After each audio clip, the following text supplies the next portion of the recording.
요한복음에서 설교 본문으로 많이 다뤄지지 않는 본문 중에 하나가 7장에 있습니다.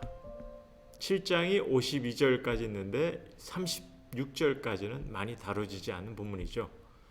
본문의 내용은 읽어보셨겠지만 이렇습니다. 유대인들이 예수님을 죽이려고 하여 예수님은 갈릴리 지역에만 계시는데 예수님의 형제들조차 예수님을 믿지 못하겠다는 투로 예수님께 초막절이 왔으니 사람들에게 자신의 능력을 드러내봐라 하고 합니다. 하지만 예수님께서는 당신의 때가 차지 못하였다 하시며 가시길 거부하셨어요. 물론 여기서 때라 하셨을 때 어떤 인생의 때를 설명하고자 하는 말씀은 아닌 거죠. 어쨌든 이렇게 가시지 않으시겠다 하셨는데 요한은 예수님께서 나중에 은밀히 가셨음을 설명합니다. 그럼 왜 그리 하셨을까? 은밀히 가신 것은 뭐고 가셔서 성전에서 가르치신 것은 무엇인지, 과연 요한의 이러한 상황을 통해 무엇을 보여주고 있는지 질문을 갖게 하죠.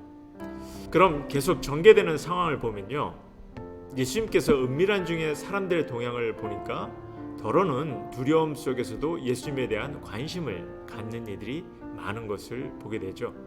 그러니 예수님은 다시 성전에 가셔서 사람들을 가르치셨다고 요한은 기록하고 있습니다. 예수님은 불쌍한 영혼들을 향해 늘 하나님의 뜻을 전하길 소원하셨음을 전하고 있는 거죠. 하지만 그 가운데에도 예수님은 하나님의 뜻을 바로 보지 못하고 그래서 불쌍한 영혼들을 잘못 인도하는 종교 지도자들, 바리새인들, 즉 유대인을 대표하는 이들이죠.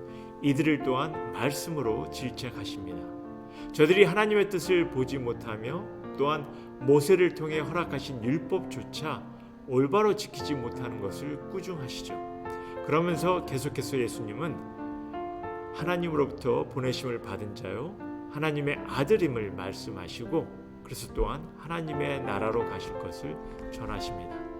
그러면서 요한은 이런 예수님의 가르침에 대한 사람들의 반응을 적고 있는데요. 예수님을 잡아 죽이려는 이들, 그리고 또한 예수님의 말씀을 듣고 믿으려는 이들이 있었다는 거죠. 그리고 이를 아시는 예수님께서 계속해서 예수님을 따르는 이들에게 이렇게 선포하십니다.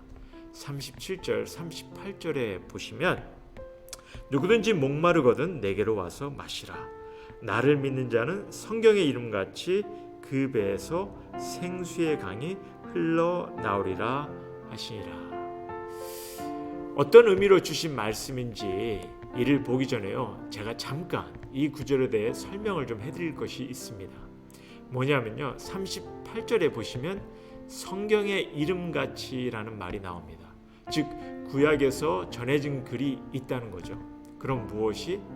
여기서 많은 이들이 해석하기를 계속해서 쓰여진 글로 그 배에서 생수의 강이 흘러나오리라 라는 글이 구약 성경에서 인용된 것으로 설명을 하고 있어요. 그런데 문제는 구약 성경에는 이런 글이 없다는 거죠. 언뜻 비슷해 보이는 것으로 인용구라 추측을 하며 구약의 몇 구절을 제시를 하였는데 사실 인용구로 받아들이기가 쉽지 않은 것이 문제였습니다. 그러다 보니까 37절, 38절의 해석도 좀 어려움이 있게 되고요.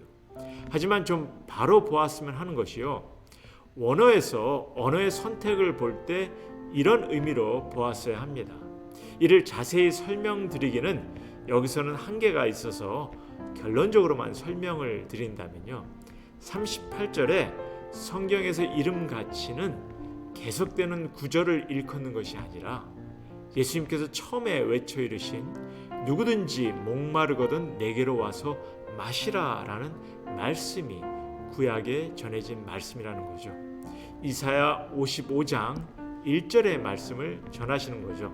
그래서 37절, 38절을 재해석해서 읽어보면요, 누구든지 목마르거든 내게로 와서 마시라 이렇게 성경에서 전한 것처럼 이제 누구든지 내게 나와 나의 가르침을 받아들인 자는, 그래서 믿음을 갖는 자는 이제 이사야서 55장 3절의 이름같이, 제가 55장 3절 잠깐 보겠는데요, 너희는 귀를 기울이고 내게로 나와 들으라.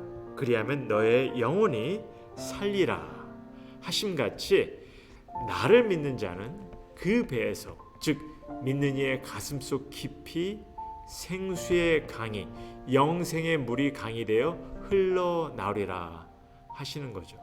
성령에 대해 예수님께서 제자들에게 알려주시기 이전에, 그래서 아직 성령을 경험한 이들이 없는 가운데 예수님께서는 이 말씀을 통해 믿는 이들에게 성령이 주어질 것을 암시하시며 주신 말씀이라고.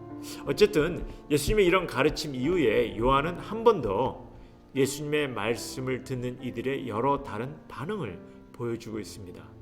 예수님께서 참으로 선지자라 여긴 이도 있고, 더러운 그리스도라 여긴 이도 있으며, 더러운 갈릴리 출신 예수가 어떻게 그리스도이겠느냐 하고 의심하는 이들도 있었고요. 그리고 더러운 예수님을 배척하고 잡아 죽이려는 이들이 있었음을 설명합니다. 그러면서 예수를 배척하고 잡아 죽이려는 종교 지도자들이나 바리새인들은 예수님께 호기심을 갖고 믿어보려고 하는 이들에게 너희도 미혹되었느냐, 너도 갈릴리에서 왔느냐 하며 어떻게 하든 예수님을 대적하려고 하는 것을 요한은 적고 있다는 거죠.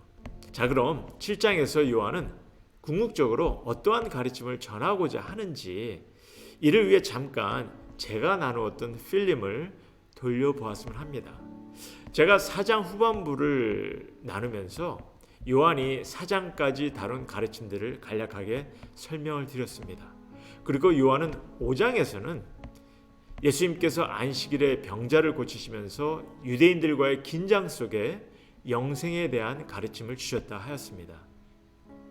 저들이 갖고 있는 율법에 관한 잘못된 관념에 도전하시며 예수님은 가르치셨습니다. 모세가 고소할 수 있는 그런 잘못된 신앙에서 벗어나길 소원하시며 가르치셨습니다.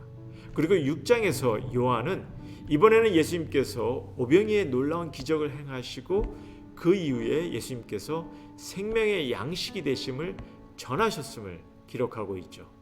물론 매번 예수님의 가르침 속에는 늘 강조되는 가르침이 포함이 되어 있고요.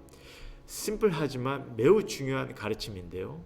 예수님께서는 하나님의 아들로 오셨다는 것이고, 그래서 우리에게 영생을, 구원을 주시는 분이시며, 또한 예수님께서 우리의 영생을 위해 생명의 양식을 주시는 하나님의 말씀이 되시는 분이심을 전하고 있는 거죠. 하지만 오히려 많은 이들이 이런 예수님의 가르침보다는 저들이 보고 싶고 듣고 싶은 것을 찾는 것을 보았습니다. 그리고 심지어 예수님을 따르던 제자들도 예수님의 가르침을 받아들이지 못하고 떠나기까지 하는, 그래서 예수님은 제자들에게 너희도 가려느냐 하며 물으시는 그런 장면을 요한은 6장에 전하였습니다.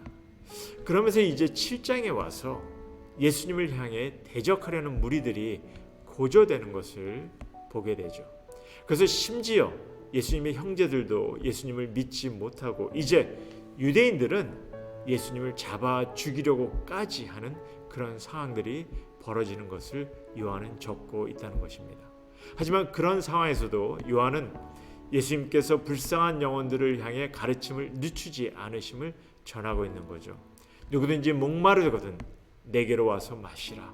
나를 믿는 자는 성경의 이름같이 그 배에서 생수의 강이 흘러나오리라. 성령이 너희를 영생의 길로 인도하시리라 하셨습니다. 하지만 이런 예수님의 가르침에 대적하는 이들은 계속해서 사람들에게 위협을 더합니다. 너희도 미혹되었느냐? 너희도 갈릴리에서 왔느냐 하며.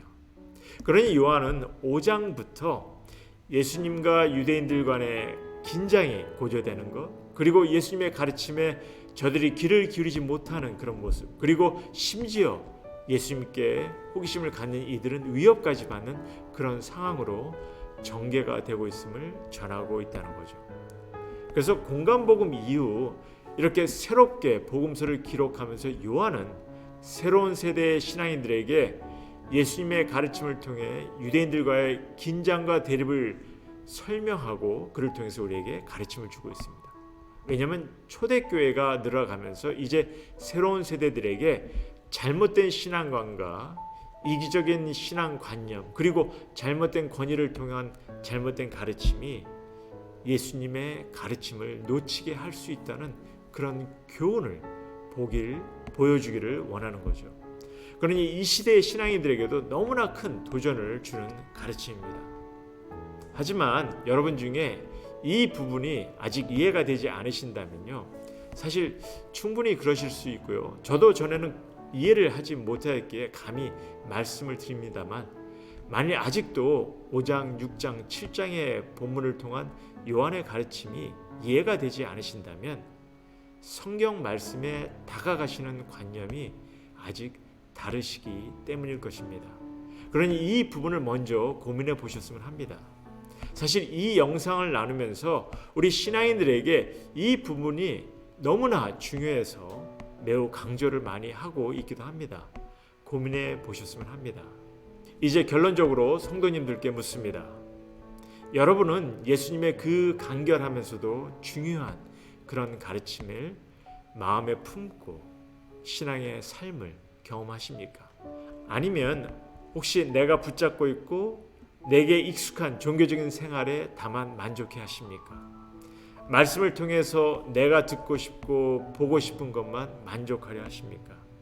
무엇보다도 종교적인 행위에 열심을 갖는 것이 더없이 중요하다는 그런 주장과 그에 대한 내 순종의 요구에 잘못된 것이 있지는 않은지 고민해 보지는 않으십니까? 예수님 당시에 이런 잘못된 신앙의 관념이 정말 생명의 양식이 필요한 이들을, 목마른 이들을 예수님께 다가오는 것을 막고 있었음을 요한은 이 시간에 전하고 있습니다. 다시 한번 부탁드립니다. 너희도 미혹되었느냐 하는 그런 속삭임을 듣고 계신다면 미혹이 아니라 주님을 통한 생명의 양식의 생수의 신앙의 진리를 찾아노라 하고 담대히 고백하실 수 있는 그런 신앙의 모습을 찾으셨으면 합니다. 다음은 8장입니다. 묵상해 보시고 함께 나누기로 하죠.